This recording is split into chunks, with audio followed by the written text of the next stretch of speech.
All right, today we're going to dig into something that is, let's be honest, a massive and often frustrating part of being human: conflict.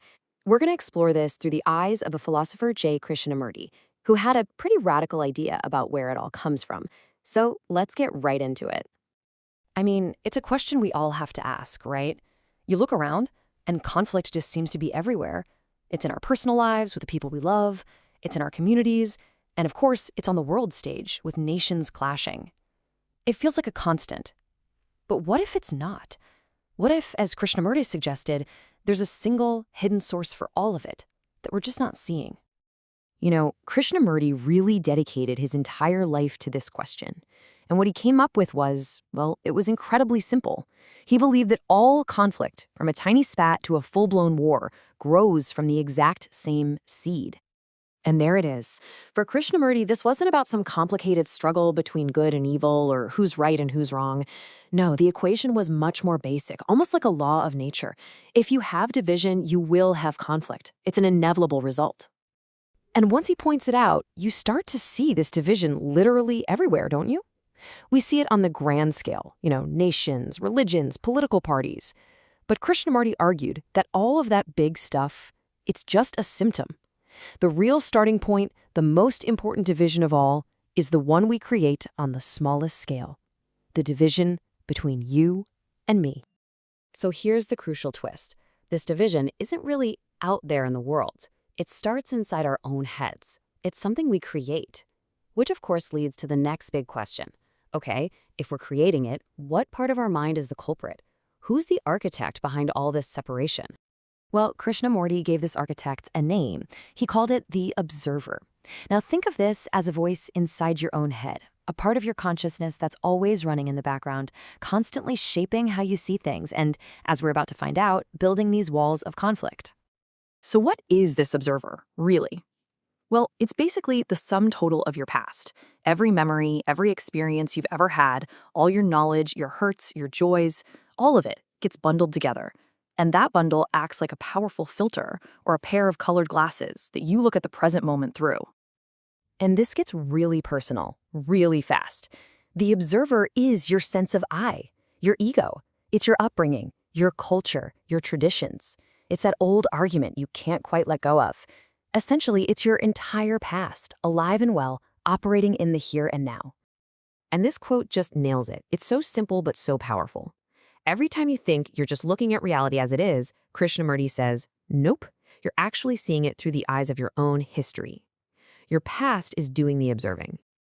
Now, right about now, you might be thinking, wait a minute, is all knowledge from the past bad? Do I have to forget everything? And the answer is absolutely not.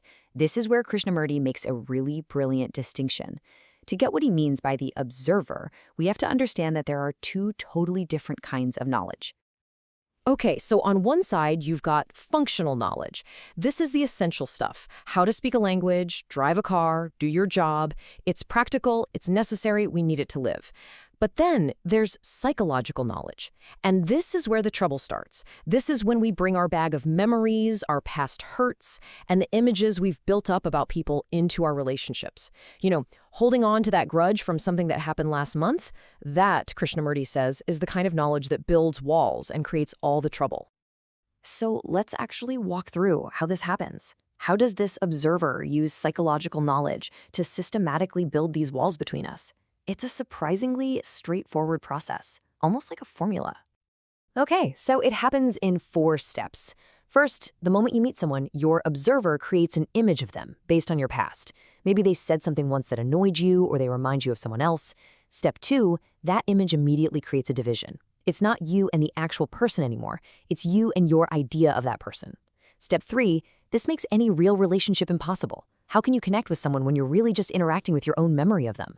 And finally, step 4, that division, that separation, will always, always lead to conflict. So this brings us to a really deep and pretty challenging idea. If the past is the source of all this division and conflict, is it even possible to have a relationship that isn't totally defined by it? Is there a way to see another person without this constant filter? Now just let that sink in for a second. This is a radical statement. Krishnamurti is saying that if your observer is active, if you're looking at someone through that lens of your past, you aren't really in a relationship with them. You're in a relationship with your own memories. Wow. So what's the alternative?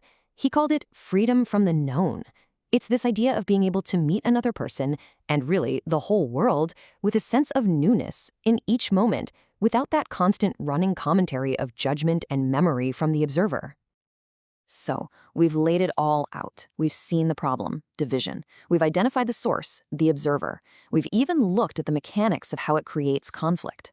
But this brings us to the final and, honestly, the most difficult question of all. And let's not fool ourselves, this is not a simple fix. Krishnamurty was very clear that our minds have been conditioned this way for thousands of years. Living in fragmentation, creating divisions, identifying with our past, this is our mental default setting. It's the water we swim in.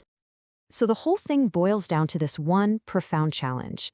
Can the human mind, your mind, my mind, actually be free from this observer? Is it possible to see the world and to see each other without the past constantly getting in the way? That is the question Krishnamurty leaves us with, and it's a question that, ultimately, each of us has to explore for ourselves.